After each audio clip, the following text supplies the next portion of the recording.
Hello and welcome to the Media Division. Today we are talking about shooting moving images with medium format lenses, like these ones, specifically the Mamiya 645 series of lenses. We are going to introduce the most important lenses. We're going to throw those on the GH5, the EVA1 and the MAVO LF, and we're going to pitch those cameras against each other. We're going to give practical tips and talk about Cine-Modding, repair and servicing of these vintage lenses. So why would anybody want to go into shooting with medium format glass? First of all, it's surprisingly affordable, especially compared to large format cinema glass. And where the film cameras get larger and larger sensors, it's relatively future-proof. But that's not the main reason, at least not for me. When somewhere in the flares, bokeh and blur, something unpredicted happens, and you don't work against it, but you just let that something lead your way. Just like with shooting anamorphic, it adds a layer of poetry to your images, but its very own unique way. It becomes part of the magic that photography and cinematography is. This got to be interesting, so come along.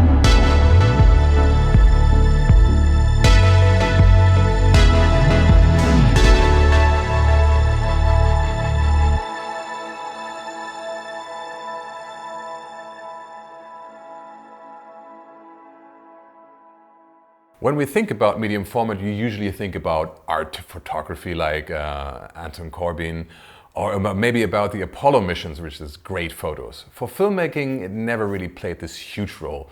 Of course, there are classic movies like 2001 and Lawrence of Arabia that used large sensors and large glass.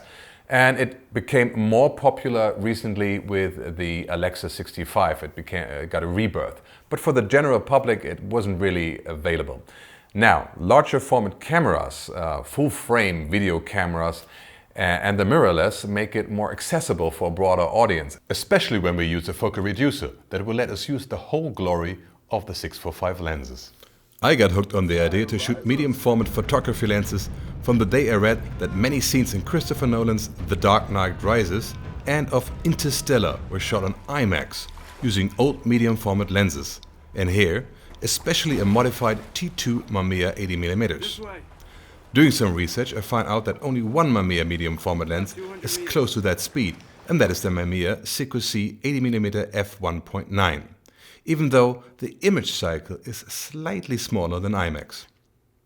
Of course, one assumes that lenses used in these high-end productions and on IMAX cameras are extremely rare, pricey, large and heavy. To my surprise, none of these assumptions were true, so I bought that lens, and today I own 3 of those. The one who's filming me right now is the 18mm 2, and I got a whole set to go along with that. First, very briefly, some general information about medium format. Medium format were designed to cover a sensor or a negative that is larger than a 35mm full format, but smaller than 4 to 5 inches, which would use a lens like this and would be called large format in photography. In cinematography, there is no such thing as medium format. Usually everything that's significantly larger than a super 35 would be called a large format. As these have been designed for photography, I will stick to the photography definition and call them medium format. There are different medium format sizes, ranging from 6 by 4.5 centimeters, like this one, this is called 645, up to 6 by 9 centimeters. There are other more panoramic views like 6 by 12, but we leave out these more exotic formats. To put this into perspective, this is a Micro Four Thirds sensor. This is a Super 35 sensor, this is a full frame, this is 70mm film, this is an Alexa 65 sensor, in the world of cinema that is only surpassed by IMAX. Mamiya 645 is of course not the only kind of medium format lenses. There are Hasselblad, other manufacturers in size. They all have medium format lenses out there. They are all very, very good, and even Mamiya has larger lenses like the 6x7 lenses and so. But the 645 are very light, and as they have been very popular in their own time, they're very available and very cheap. There's nothing magical about a lens built for a larger format, and they're not even necessarily larger. This is the Dark Knight 80mm prime, and this is the smallest lens in our arsenal, the 25mm Leica Summilux for Micro Four Thirds. And as you can see, the Mamiya is not even that much bigger. Larger format lenses are just designed to project an image with a larger flange distance, with a given light spread out more. So every inch of sensor surface gets less lights than a smaller image projection on a smaller sensor would. It's the opening of the aperture that dictates the amount of light that a lens can possibly gather. The Summilux is a f1.4 while the Mamiya is a f1.9, but looking into the lenses, while both are wide open, gives you quite the idea which one will gather more light. Combining this huge aperture with a booster will burn a hole in the space-time continuum. Well, not quite, but the 80mm f1.9 with a 0.7 booster is equivalent to a 56mm f1.3 full-format lens. Not shabby at all.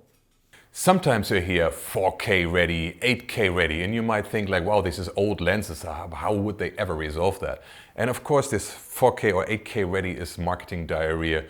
Every photo lens that has been built after the 50s is very well capable of resolving massive amounts of resolution, and especially the medium format lenses are very good in this regard. In one of our past episodes, we simulated an Alexa 65 sized sensor with a massive resolution of 12K and used the 80mm at f2.8, and you can watch it. I put the links up here, and I just can say like the Mamiya holds up very, very well without being clinically sharp. Just what you want if you're a filmmaker. If you use medium format lenses on a smaller format sensor, like the GH5 has one, I strongly recommend to use a speed booster. Otherwise you're just too much in the long range, with a set that starts at 35mm. Of course, for macros that might not be a hindrance, if you have your eyes on that one. The zoom lenses are very, very soft, wide open, and we don't really like the image that they deliver, so they will not be part of the test we're coming up with. Back in the past, the primes just really looked better than zoom lenses. That has changed a bit since, but in the 70s, zooms were still shite. So let's take a detailed look at the 5 most important prime lenses in the set. Let's start with the Mamiya Sekor C 35mm f3.5. It's the widest lens in the set and the widest non-fisheye lens of the old Sekor Cs. It weighs 456 grams, and like most old wide medium format lenses, it shows a strong bevel distortion, which can be coped in post. With f3.5 it's relatively slow. Shot wide open it's very sharp, but shows strong brightness fall-off. The fall-off gets way better closing the lens down. The breathing is tolerable and the focus throw is about 107 degrees. The minimum focus distance is 45 centimeters. And here you see the lens on different sensor sizes with different cameras boosted and unboosted. At the moment, the price starts around $250 US on eBay.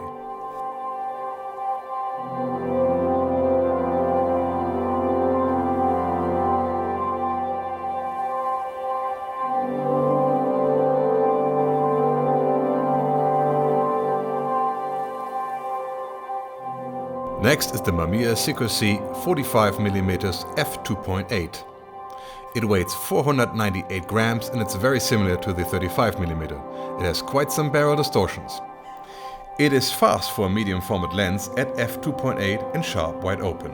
It has brightness fall-off, but that improves when closing down a bit. The breathing is tolerable and the focus throw is about 200 degrees. The minimum focus distance is 45 centimeters. And here the other sensor sizes with different cameras boosted and unboosted. At the moment, the price starts around $200 US on eBay.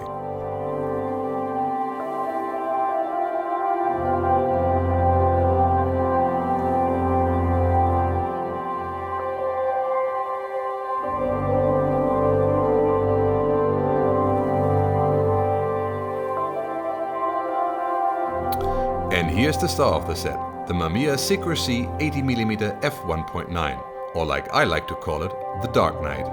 It is one of the fastest medium format lenses ever built. It weighs 444 grams, and 80mm is a normal focus length in medium format. Using the speed booster, we have a 56mm equivalent, and wide open it is a f1.3 equivalent. To maintain exposure, I had to add 6 stops of ND, and as you can see, that it is quite soft and it has quite some highlights blooming. and swirly bokeh. You could use this lens instead of a Pro Mist. Ironically, it is still cheaper than the larger Pro Mist filters. Close down to f4, it is dead sharp with a very pleasant bokeh, and I still have to use 3 stops of ND to compensate. At f5.6 I don't have to use any ND. It has low barrel distortions. The breathing is tolerable and the focus throw is about 180 degrees. The minimum focus distance is 37 centimeters. And I think it has a nice and silky flare.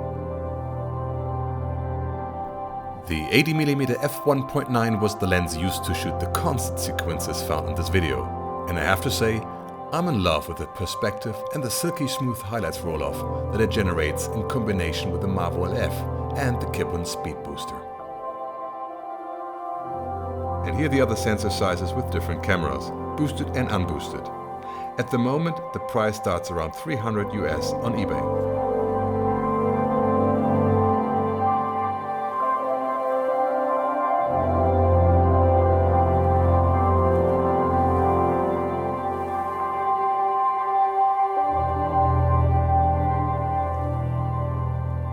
And here we're starting to get in the telephoto range of lenses, the Mamiya Sekor C 110 f2.8. It weighs 408 grams and it's sharp wide open.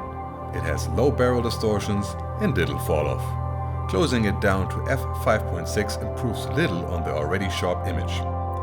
The breathing is tolerable and the focus throw is about 180 degrees. The minimum focusing distance is about a meter. And here are the other sizes with different cameras, boosted and unboosted. At the moment, the price starts around $220 US on eBay.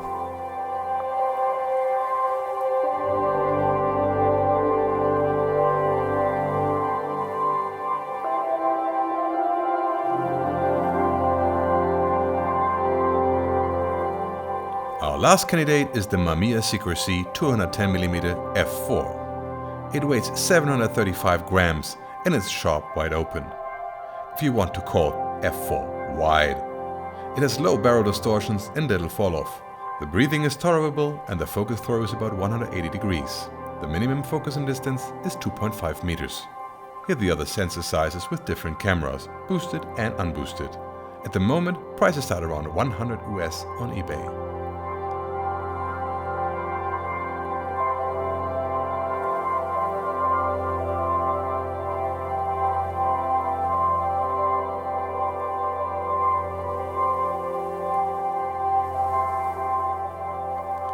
We are not going to include the 80mm f4 macro in this test, but if you want to know how it looks, well, all the close-up scenes in this episode have been shot with it, and I think it really performs outstandingly well, especially considering the price, starting at about 100 US on eBay. We also used it in the close-ups of our Goldfinger episode. I'll put a link in the corner. As you can tell, I'm a bit slow in my head, so instead of just writing the focal length and the f-stop on the lens caps, I decided to write the equivalent focal length and f-stop on it when used with a focal reducer. That helps if you are in a hurry. As I had our GH5 riding our MAVO LF, let me put those images side by side. To get about the same framing, we had to use the 35mm on the GH5 while using the 80mm on the MAVO. Both cameras are boosted and use their best available internal codecs. Of course, these are graded to match, but it was something close to zero efforts to do so. And as you can see, in a controlled light environment, the GH5 looks great and holds up nicely with a camera that is 10 times the price and a codec that has 10 times the bitrate. At least when you're shooting vlog, like we did.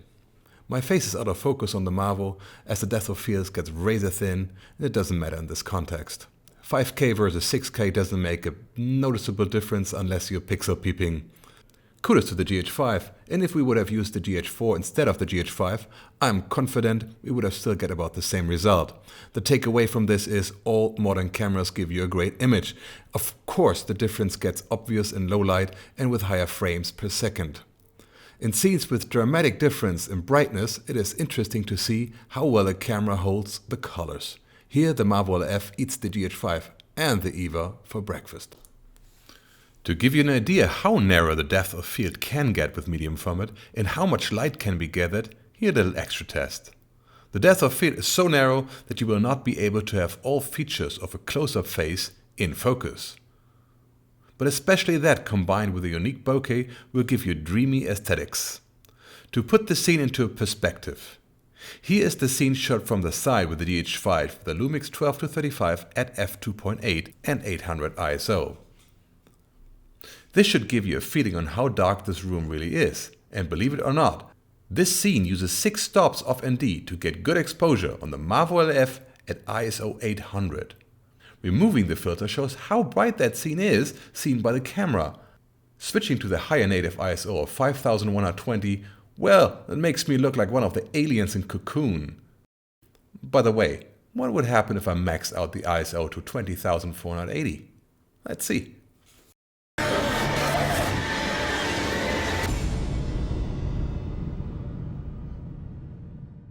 The Mamiya 645 are cheap compared to other lenses today, but with the sensors of the cameras growing and the larger formats coming to video cameras, they get more expensive by the day.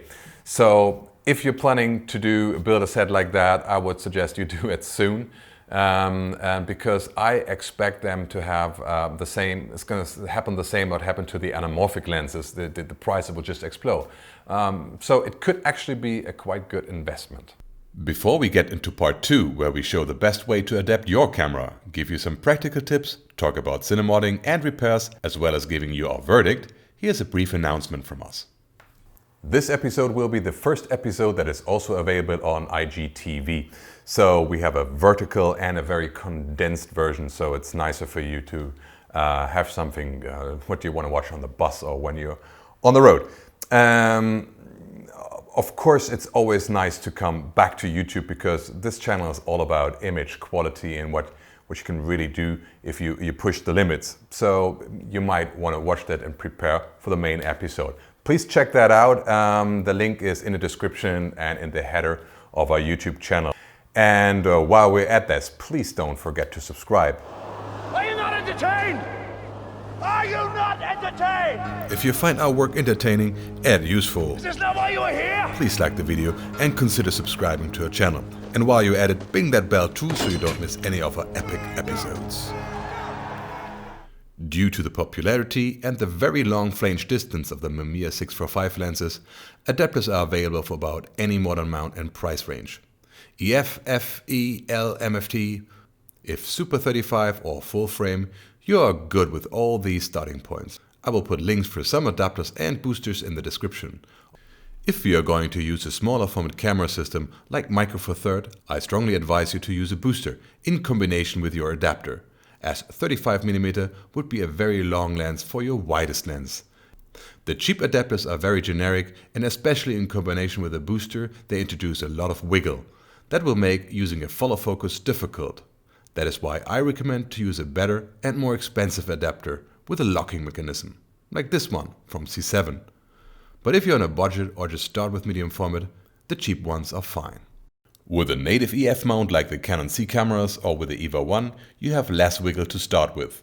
But as you're likely to use a follow focus, I would recommend to get a locking adapter here too. Of course, that exact same adapter works just as well on a full frame camera. If that camera has a locking mechanism on the EF mount too, like in case of the MAVO LF, you have a rock solid setup. Full frame systems with a short flange like the E, L, Z and RF mounts will give you the option to use a booster, just like you would with a Micro Four Thirds. Changing mounts will only take a second with a MAVO. The Kipon boosters will let you use something close to the whole image projections of the 645 lenses, giving you a brighter and wider image. Some of the lenses that haven't been overhauled or used in a long time can have a very stiff focus ring. You can have those serviced with new grease, but until you do that, be aware that follow focus systems that have swing away arms or similar might not be stable enough to generate the necessary torque. Some rigs will also allow a single arm system to turn on the rod. With a system that keeps the rod from spinning, everything works well. The same principles will apply to a motorized focus. All these lenses are not designed for internal focusing, so they extend and retract while focusing. That means that normal matte boxes will block the focus. You can only attach matte boxes that are light enough to be supported only by the lens and the adapters. Same is true for other heavy accessories like anamorphic adapters. The longer lenses do not offer any way to fixate the lens in the front. That means that the whole lens will wiggle during focus, in a very visible way. Let's talk very briefly about Cine-Modding.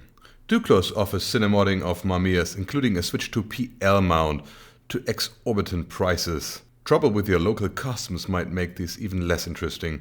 So what can we do? Of course you can declick them as any other lens. There are tutorials about that out there already, and I prefer to have my lenses with clicks, so we'll skip that.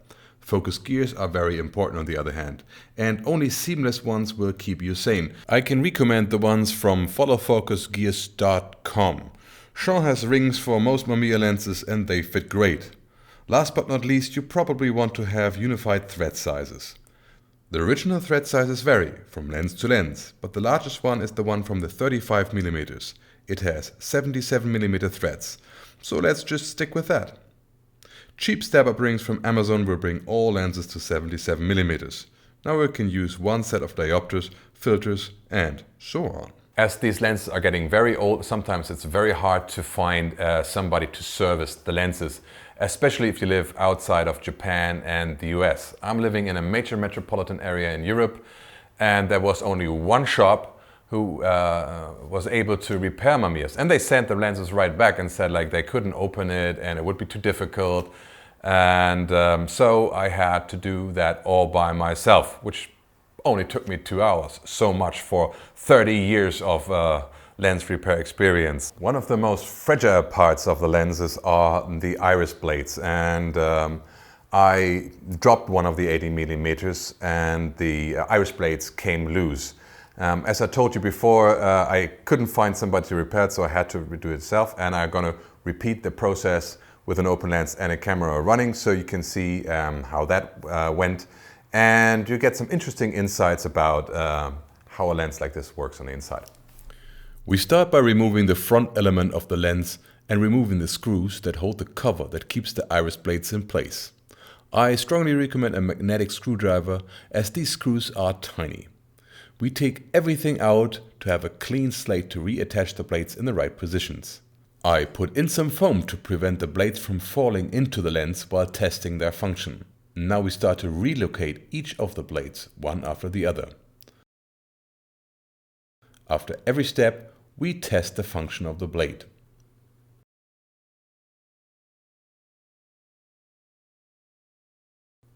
The last one is tricky. If you don't want to leave fingerprints, you can use tweezers or wear gloves. I don't care. When all blades work, we reattach the iris blade holder. Make sure that no dust gets trapped and screw in the front element.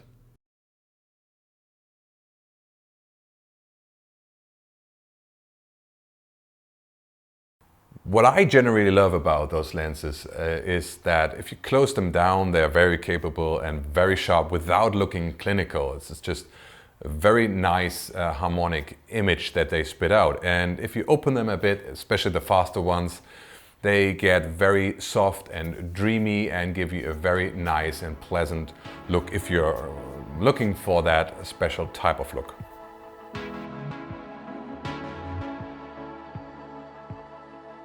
I hope you found this mildly interesting and it gives you some nice ideas when you go lens hunting next time. If you found this mildly interesting, please give us a like and of course subscribe to our channel. The more people like you subscribe to this channel, the more energy we can invest in episodes like this that are quite extensive. Don't forget to check out our IGTV channel, and as always you find that link and all the links for the music, the gears used and so in the description of this video. My name is Nicholas, I'm signing out with nerdy delicious wishes. See you around next time. Shoot something amazing.